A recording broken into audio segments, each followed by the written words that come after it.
tardes a todos, mi nombre es Pablo, soy diseñador gráfico, egresado de la UNE y pertenezco al equipo de diseño de UX UI de 42 Mate. Y mi compañera es Cristina. Bueno, buenas tardes, ¿cómo están? Yo soy Cristina Cardoso, también egresada de la UNE, soy diseñadora gráfica y como Pablo pertenezco al equipo de diseño UX UI. Y bueno, vamos a dar una charla sobre la importancia del diseño UX UI y cómo se sitúa el diseño UX UI dentro del proceso de producción de un proyecto. Para comenzar, UX, experiencia de usuario. Puedes cambiarla ahí, gracias. Es el proceso que realiza un usuario cuando interactúa con un producto. Este producto puede ser una web, dispositivo, programa, etc. Su resultado va a ser la generación de una percepción positiva o negativa. Y en esta percepción van a intervenir factores tanto sociales, culturales, contextuales, personales y propios del individuo. Voy a dar un ejemplo sobre un usuario Apple, por ejemplo, que ya conocen cómo funcionan sus dispositivos. Busca comprar el nuevo modelo y su conocimiento previo del funcionamiento de los dispositivos va a hacer que sus expectativas con su nueva compra sean más altas. Por eso hablamos de factores personales y propios del individuo. Siguiente, por favor. El diseño UX es una forma de diseñar que crea productos con el fin de resolver y satisfacer las necesidades concretas de sus usuarios, pensando siempre en el menor esfuerzo del usuario. Pero, ¿cómo llegamos a estas conclusiones para comenzar a diseñar? Esto lo hacemos mediante las aplicaciones de ciertas disciplinas en diferentes etapas. Investigación de usuario y producto, accesibilidad, usabilidad, arquitectura de información y diseño de interacción. Siguiente, por favor. En nuestra primera etapa de investigación, la siguiente, ahí está. En la primera etapa de investigación, buscamos obtener la mayor cantidad de información necesaria de nuestro producto y nuestro usuario para el proyecto. Y como dice la presentación, nos va a ayudar a definir problemas que el diseño busca solucionar. Esta investigación también nos va a revelar oportunidades que son necesarias para el proceso de diseño. Y para esto tenemos diferentes métodos de investigación. La siguiente, por favor. Investigación primaria, secundaria. La primaria se refiere a quién realiza la investigación. Quiere decir, por ejemplo, cuando comenzamos un proyecto desde cero, todas las decisiones de recursos que utilicemos para recopilar esta información son creadas para el proyecto y pasan por nosotros. Como son creadas para el proyecto, son a través de entrevistas, encuestas o un estudio de usabilidad de usuario. Una investigación secundaria son referidas a los tipos de información reunida. Vamos a estar utilizando información de una investigación que alguien más la realizó. Por eso hablamos de información obtenida, por ejemplo, de un banco de datos que ya existe, de la competencia, del mercado. Otra manera es la cuantitativa y cualitativa. La cualitativa observa en entrevistas de pequeños números de personas el cómo y por qué se comportan de esta manera, tratando de entender sus necesidades. Si, por ejemplo, lo que buscamos es saber por qué nuestro usuario está teniendo una mala experiencia con nuestro producto, vamos a buscar mejorarlo, y lo hacemos con esta investigación. O sea, obtenemos la información desde esto. La cuantitativa se centra en la información reunida en un banco de datos. La cuantitativa se va a centrar más en unas encuestas en grandes grupos, en personas que van a estar utilizando respuestas numéricas.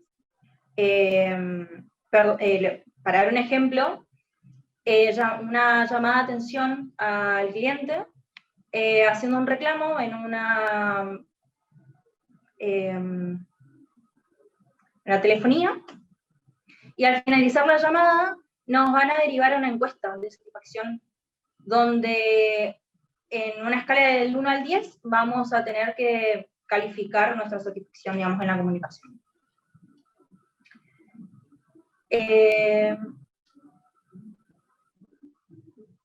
Bien.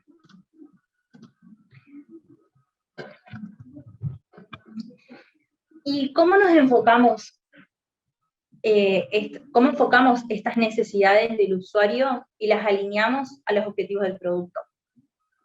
Ahora, con esta investigación, vamos a saber cómo piensan, sus patrones de uso, sus necesidades, motivaciones, y lo vamos a poder contextualizar y lograr el objetivo que esperamos. Como dice en la diapositiva, en el proceso de diseño se debe tener en cuenta la sensación y el objetivo que intenta lograr el usuario.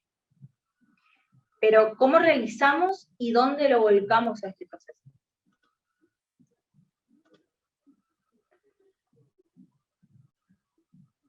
Bien, en una segunda etapa de organización, es donde unimos los análisis y conclusiones de la etapa anterior para esquematizar y hacer flujos, etc.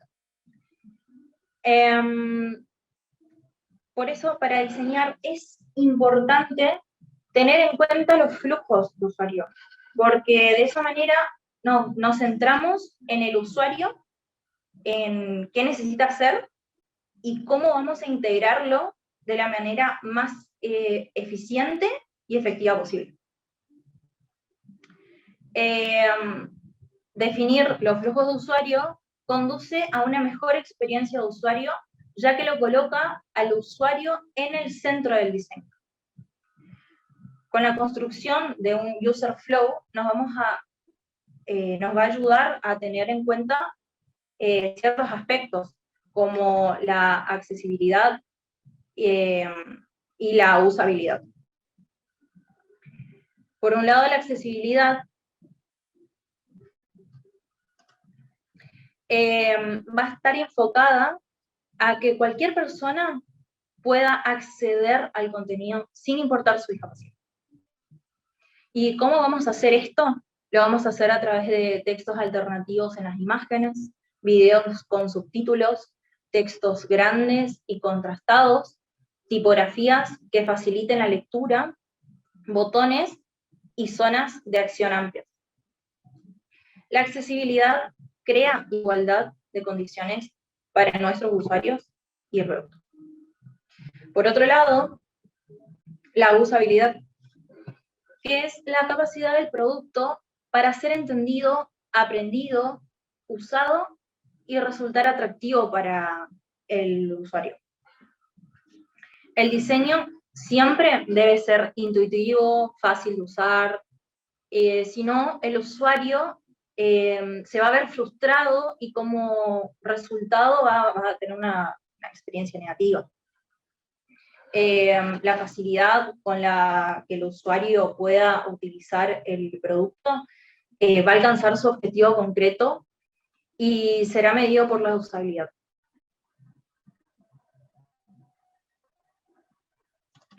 Bien. Debemos entender que acciones como estas están vinculadas a otras dentro de una plataforma. Y con ello también tenemos que determinar jerarquías entre sí. Y es en ese momento que definimos cómo queremos que funcionen, interactúe y dé respuesta al usuario. La arquitectura de la información lo hacemos organizando el contenido y que este pueda ser comprendido. Por eso su objetivo va a ser facilitar el acceso y uso de la información. ¿Y cómo vamos a hacer esto? Lo vamos a hacer de 3 maneras: organizando, etiquetando y estructurando. organizando, por ejemplo, cronológicamente, alfabética o temática.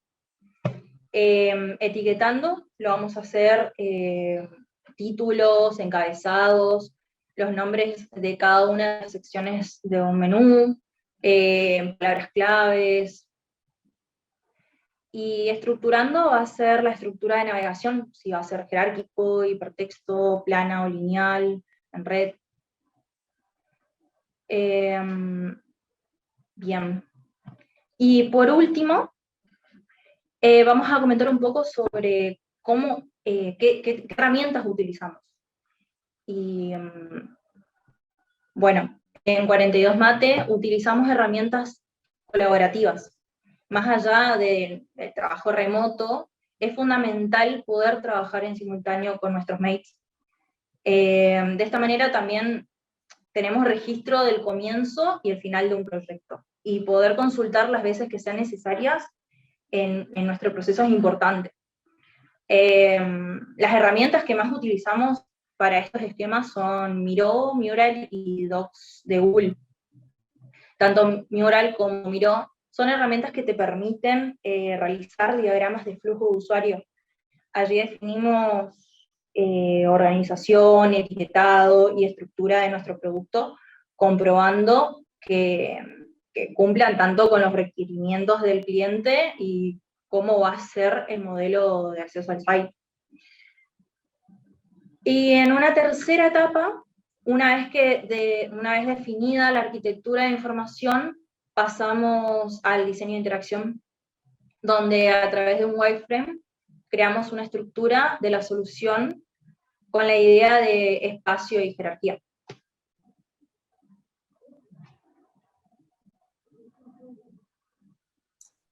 Bueno, yo voy a desarrollar lo que es el concepto de UI, que es User Interface. Nosotros lo que hacemos es el diseño UI, el diseño de la interfaz, y esto se complementa a la experiencia del usuario. Se centra en todos aquellos componentes y elementos que están dentro de la pantalla o página. Es la parte visible que interactúa el usuario o el cliente. A partir de los procesos de UX, como les estaba comentando, es posible determinar cuáles son los objetivos del producto final. En la interfaz no solo se incluyen las pantallas, abarca también teclados, sonidos e incluso luces. Hay que tener en cuenta que a día de hoy los usuarios interactúan con diversos dispositivos, como por ejemplo PCs, smartphones, tablets, y también lo hacen de diversas maneras. A través de un teclado, lo hacen tocando pantalla o incluso con la voz. Wireframe y mockups, por ahí los términos no sé si están relacionados, si los entienden, pero vamos a desarrollarlos un poquito desde el punto de vista de diseño.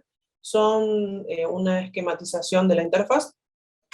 Una de las ventajas que tiene es que se puede modificar un wireframe o un mockup, y esto supone un ahorro dentro de los costes del proceso de desarrollo. O sea, sería mucho peor si lo está más avanzado y decidimos hacer una modificación. Sin embargo, como estos son sketch, en el caso del wireframe, y por ahí me gustaría un poquito desarrollar lo que es un wireframe. Esto se sitúa más que nada dentro del proceso de diseño de UX, nos permite esbozar de forma rápida ideas y propuestas, la disposición de los elementos y la relación entre las diferentes vistas.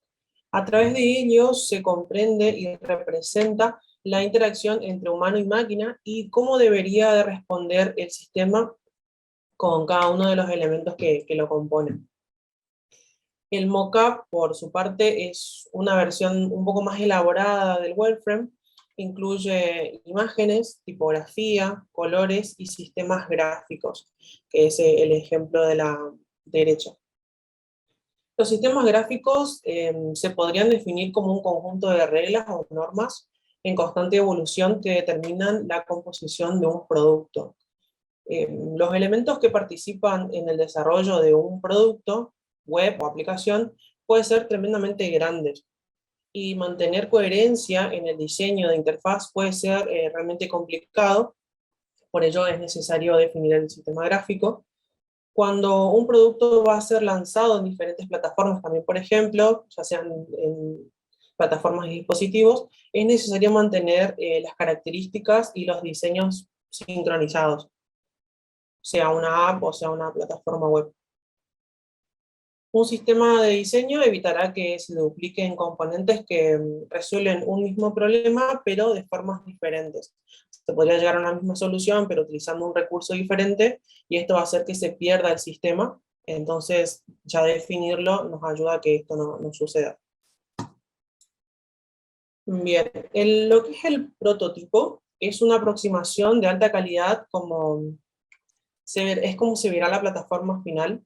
Los prototipos son interactivos y son cicables también. Esto quiere decir que tienen interacciones entre sí y pueden ser responsive, que nosotros ahora lo que estamos trabajando son con versiones mobile y de desktop. El prototipo, bueno, valga la redundancia, es la materialización del diseño.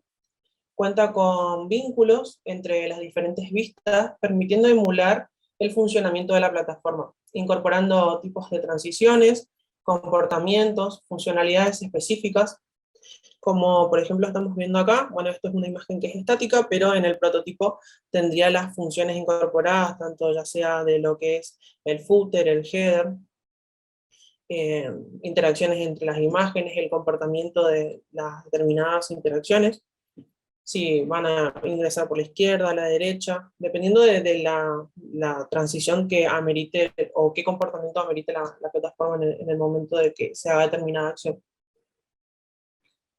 Un prototipo que es interactivo es una versión ya avanzada de lo que hablábamos antes de los wireframes y los mockups, y se diseñan ya una vez que está bastante en una fase avanzada del producto, cuando se tiene en claro y bien definida la funcionalidad.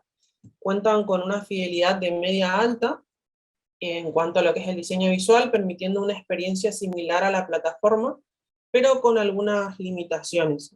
Como es una emulación, no va a ser funcional al 100%, pero es para generar una idea de cómo se vería la plataforma en sí. Es algo muy útil para nosotros. Y dentro de las actividades que realiza un diseñador UI, por ahí les comento un poquito, están lo que es el diseño de las interacciones, cómo responde el sistema, guía de interacciones, estados del sistema, diseño de elementos, ya sean los botones, los forms, los formularios, el diseño visual, sean tanto iconos, tipos de imágenes, tipografía, y la guía de estilos, que en este caso sería más que nada las paletas de color, como por ejemplo el color de fondo, las fuentes, qué variable tipográfica se va a utilizar, cuál va a ser el tamaño del cuerpo, la disposición. Y bien, la herramienta que nosotros utilizamos actualmente para lo que es el prototipado es Adobe XD. Nos permite representar y plasmar los conceptos y funcionalidades. Es una herramienta que es colaborativa, esto ya lo había marcado Cristina antes. Nosotros siempre utilizamos herramientas que sean colaborativas, que nos permitan estar al tanto de de todas las modificaciones y trabajar siempre en equipo. Esto ayuda a mantener la codificación visual y las pautas gráficas. También nos permiten realizar diferentes ajustes al mismo tiempo y obtener un historial de versiones. El historial de versiones básicamente cada vez que nosotros vamos haciendo una modificación, nos vamos guardando, en este caso el software lo hace automáticamente, nos va generando una versión anterior que por ahí cuando estamos en una etapa bastante avanzada de un diseño, bueno, nos damos cuenta de que una redacción estaba bien al principio, o a lo mejor el uso de una imagen, o simplemente como consulta podemos volver a la versión anterior, verlo, si nos sirve la información, trasladarla a la versión actual. El software que utilizamos para generar el diseño, como les estaba comentando, es Adobe XD, aunque hay varias herramientas que permiten también realizarlo. Otras herramientas posibles pueden ser Figma, que está pensada para la creación de diseño de interfaces y la creación de prototipos. Otra herramienta también posible es Fluidui, que permite crear tanto prototipos para web como para aplicaciones. InVision es también otra alternativa, Esta la utilizan las grandes compañías como Airbnb y Amazon. Y hay una herramienta más que por ahí quería comentarles que se llama Mockflow, que permite generar wireframe y diagramas realmente rápido y de una forma muy intuitiva. Esto, si bien no se relaciona de manera directa con lo que es el prototipado, pero sí sirve para hacer un wireframe rápido y por ahí estaría bueno si lo quieren ver, y puede llegar a servir como para organizar las ideas. Bien, el feedback. El proceso de diseño nosotros no lo realizamos de manera aislada. Desde nuestra experiencia, el trabajo en equipo con el equipo de front and back es fundamental durante el proceso de diseño de UX UI, ya que la comunicación fluida nos permite estar al tanto de cuáles son las oportunidades a explotar. Por ejemplo, en las diferentes tecnologías que tengamos disponibles, como por ejemplo lo que estaban comentando recién los chicos, web, Vue, funcionalidades con las que ya cuenta la plataforma. Esto se puede dar en dos situaciones. Una, que estemos arrancando un proyecto desde cero y bueno, tengamos la posibilidad de elegir la tecnología y en base a ello determinar qué acciones o qué funcionalidades nos permite dicha tecnología, y otras que ya nos tendríamos que adaptar porque puede ser un proyecto ya comenzado y nosotros directamente vamos a trabajar sobre una parte de él. Entonces, tener en cuenta cuáles son estas posibilidades, nos lo dan los chicos de front y back, que son los que están más empapados en todo esto, y siempre nosotros vamos planteando, bueno, ¿es posible esto? ¿Es viable? ¿No? Y también qué funcionalidades, o sea, también nos permiten determinar qué funcionalidades solo complejizarían el funcionamiento fluido de la plataforma. Por ejemplo, un scroll indefinido de ítems. Si, no lo sé, tenemos que presentar varios ítems y los vemos todos de una vez en una pantalla, bueno, esto va a hacer que la transición y la carga de los elementos sea bastante más lenta, así lo hacemos segmentado, por ejemplo, presentándolo de otra manera, que sería con un slide, ya sea izquierda o derecha, y esto va a hacer que la carga sea más rápida y también no impacte de forma negativa la experiencia de uso del usuario. Otras situaciones que también pueden complejizar un poquito el funcionamiento o no aportarían mucho son pop-ups innecesarios o un modal innecesario. Bueno, entonces vamos siempre determinando eso, viendo qué es lo más óptimo. El cliente, el cliente es aquí donde es un acierto que el proyecto aún se encuentre en proceso de diseño y no de producción. De lo contrario, cualquier cambio supondría mucho más tiempo. Y tiempo trasladado es el equivalente a mucho más dinero. Entonces, bueno, es ventaja, es un ganar-ganar. El cliente de la plataforma, por lo general, genera diferentes instancias de feedback. De esta manera podemos determinar un objetivo claro sin descuidar los detalles. En este proceso es donde se destaca, como les comentaba recién, la utilidad del diseño de UX UI, ya que se pueden realizar diferentes tipos de ajustes o propuestas, ya sean del lado del cliente, o pueden ser pequeños o inclusive pueden ser grandes, como reorganizar diferentes vistas, por ejemplo, y todo ello sin afectar de manera significativa al equipo de desarrollo.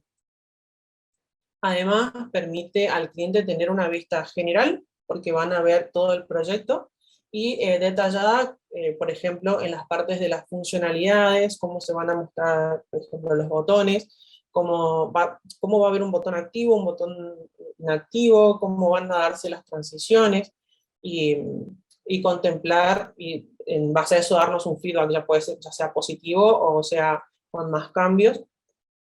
Y básicamente es aquí donde radica la importancia del diseño UX UI, que es la parte que nosotros queríamos destacar. Bueno, nuestra presentación fue bastante cortita, pero si bien por ahí fuimos un poquito rápido, desarrollando algunos contenidos o algunos términos que son afines por ahí a diseño, y si no quedó algo claro, estábamos abiertos a preguntas que quieran realizar. A continuación yo igual les voy a dejar las referencias de donde obtuvimos la información. Hay preguntas, sí. Acá una pregunta de Josie dice, como diseñadores, cómo llegaron al enfoque del diseño web. ¿En la facultad hicieron cursos? ¿Cómo fue su llegada a esto? Bueno, en mi situación Eh, es por experiencia profesional. Se van dando y cada vez que se trabaja diseñador gráfico, siempre estamos al tanto de la expectativa del usuario y de la experiencia de usuario. Y se puede llegar tanto por la experiencia laboral o formándose. Hay muchas personas que son diseñadores y también hacen una complementación de la formación, ya sea para desarrollar páginas web simples o para poder sumarse a un equipo interdisciplinario como el de Economía Marketing. por mi lado, en mis últimos años de la carrera, tuvimos algunos proyectos finales que teníamos que desarrollar en la facultad y nos dieron un indicio de o sea, otros enfoques que podíamos abarcar.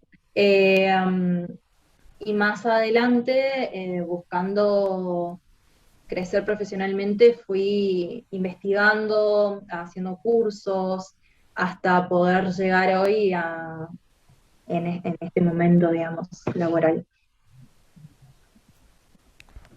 Rodrigo Cuevas pregunta, ¿cómo se manejan con con la agilidad, el UX Research y los tiempos? Si usan Design Sprint. Bien, respecto a eso, eh, trabajamos con Scrum. Después esa pregunta las vi, dame un segundito de las releo. Eh, el UX Research y El los UX tiempos. Research. Bien, con respecto a los tiempos, depende mucho del cliente, o sea, del proyecto que estemos trabajando. Con respecto al cliente, tenemos clientes como Serginis, que a veces estamos con un poquito más ajustados en cuanto a tiempo para entregar prototipos.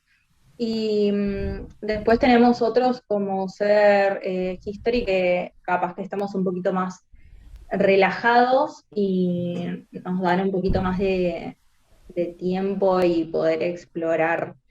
Con Sí, respecto a la parte del Design Sprint, trabajamos con un sistema de tickets en los que vamos cargando lo, el proceso, digamos, del proceso de diseño y todo, digamos. sí, es relativo al cliente, por ahí puede ser que tenga un concepto ya definido y eso nos facilita la producción del diseño y puede ser que todavía lo esté conformando al concepto de su producto y de su nicho, y entonces ahí se nos complejiza un poco más porque como ellos no lo tienen completamente definido, por ende a nosotros también nos cuesta un poquito entenderlo, pero es, por eso es importante también las instancias de feedback. Bueno, y con respecto a esto también va medio relacionada la próxima pregunta. Respecto de la formación de los equipos UX, ¿es un sector aparte o están formando parte del equipo? ¿Están interactuando o son secciones separadas? No, Nosotros, constantemente estamos interactuando. Perdón, Pablo, te interrumpí. no, ok. Sí, sí, es un equipo interdisciplinario, no trabajamos de manera aislada, trabajamos tanto con front, con back y también la idea es que podamos, cada vez que vamos teniendo más feedback, vamos incorporando nuevos términos y vamos aprendiendo más, pero no trabajamos de manera aislada. Bien. Y por último, creería, si les tocó desarrollar la Wikit u optan por librerías. Depende nosotros lo que hacemos más que nada es diseño, pero sí utilizamos librerías como recursos de, por ejemplo, iconos, recursos de imágenes, pero eso no sé si le llaman librerías al término de programación, si es lo mismo. Para Sí, se, nosotros, se refiere si sí, usas algo que ya está conceptualizado en sí, una librería o siempre sí. siempre son creaciones. A eso creería que a eso va. Claro, sí, sí, no, utilizamos recursos de diferentes plataformas. Marcos, habla por el micrófono, no hay ningún problema. ¿Hay Hola, alguien? ¿se escucha? Sí, se Sí. escucha. Sí. Bueno, gracias. Gracias chicos por la charla. Mi pregunta es, ¿uno cree que para ser diseñador gráfico, digamos, uno tiene que saber diseñar, ¿no? Dibujar, qué sé yo? ¿Qué tan crítico es esa habilidad para que uno diga que pueda trabajar en diseño gráfico? ¿Es solo eso o hay algo más cómo uno puede crecer en habilidades, digamos, no solo dependiendo de ese saber dibujar? Eh, Respondo, Cris. Dale. Yo soy diseñador y no soy muy bueno dibujando. En realidad, puede ser que para algunos trabajos, cuando te estás formando, lo necesites, pero no te define. Directamente puedes ser diseñador y no saber dibujar. No hay ningún problema con eso. Hay técnicas de representación, pero una vez que vos incorporás el conocimiento y entendés por qué son así, ya está, no hace falta que seas... Bueno, hay otra pregunta acá de Manuel Escalante. Dice, ¿qué opinan de la UX y las limitaciones físicas propias de los dispositivos? Por ejemplo, la incomodidad en el usuario que puede ocasionar la disposición de botones como si fuera un joystick en juegos de dispositivos móvil, se intenta solucionar a nivel UX o se releva la solución a nivel de hardware comprando un adaptador de joystick para celular nomás. Bueno, yo creo Em, que van a encontrar soluciones dependiendo del dispositivo. Si te van a dar las dos posibilidades, vas a tener las compatibilidades con un mando externo o con pantalla, pero siempre dentro de las limitantes del hardware que tenga tu dispositivo. O sea, la solución van a tratar de dar la mejor, pero depende mucho del hardware y de la disposición. O sea, no vas a tener la misma experiencia con un hardware que es específico como un joystick a un dispositivo móvil que es un multidispositivo hoy en día, o sea, se usa para muchas cosas. Sí, la verdad que el uso de los móviles tiene su importancia, pero también, bueno, ¿cómo haces para manejar todas estas aplicaciones de diseño con ciertas discapacidades que puede tener una persona? Perdón, metí una Claro. pregunta yo sin querer, ¿no? Pero eh, No, está bien, está bien. estamos tan manejando todo lo que es la inclusión, etcétera, y realmente, ¿cómo haces? ¿En qué momento pensás deberías incluir todo lo que es justamente la inclusión para el manejo de un móvil? Sí. Sí, siempre se hace un perfilamiento del público al que se apunta. Se hace Mm. una segmentación del público, entonces definimos, bueno, va a ser una persona de tal edad, con esto, con Ah, estas afinidades, habilidades, sí. con estos gustos, claro, estas habilidades, y en base a eso se hace el proyecto. Bien. Y acá Rodrigo Cuevas pregunta, ¿usan el mismo producto backlog de desarrollo o tienen uno aparte? Bueno, ahí voy a meter mi cuchara yo. Eh, Depende del proyecto. Nosotros en Genius es una startup, así que todo está muy planificado. O sea, trabajamos con Sprint, tenemos el backlog y demás, pero la parte de diseño se planifica como un todo. Ok, necesitamos una semana de diseño y se te crea un ticket para eso, pero lo que son las tareas de ellos van a ir a, por ejemplo, si tenemos Gini y tenemos Kira, para ellos se usa Guidemind. Y ahí es donde se van imputando las tareas y tenemos la comunicación interna. Esto es porque ellos trabajan para distintos proyectos. O sea, son medio que están pivoteando ahí. Capaz esta semana van a trabajar en Gini, después van a trabajar en History, después van a trabajar para 42 Mat. De todas maneras, se llega a un registro cuando son así proyectos que tienen backlog, se va llevando un registro de los avances y del feedback del cliente, etcétera. O sea, el cliente está al tanto de que hay tareas, pero se hacen en nuestro tiquetero, digamos. No sé si eso respondió a tu pregunta, Rodrigo. Sería distinto si es un equipo dedicado.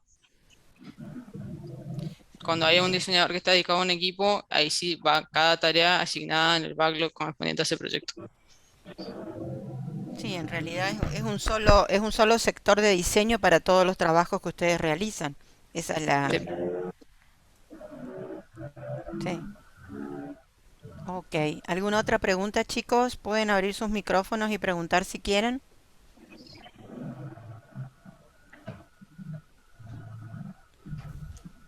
¿No hay más preguntas? Bueno, ok. Muchísimas gracias, Cristina y Pablo. Muy clara su explicación, así que les agradecemos. eh, y bueno, eh, esperamos poder contar con ustedes en las próximas JUTI el año que viene y esperemos que sean presenciales. Así nos vemos Bueno, todos la Bueno, cara. gracias a todos, muchísimas chicos. gracias por el espacio, chicos, y por su tiempo. Y nada, esperamos haber cumplido un poco con sus expectativas y esperemos encontrarnos de nuevo el próximo año.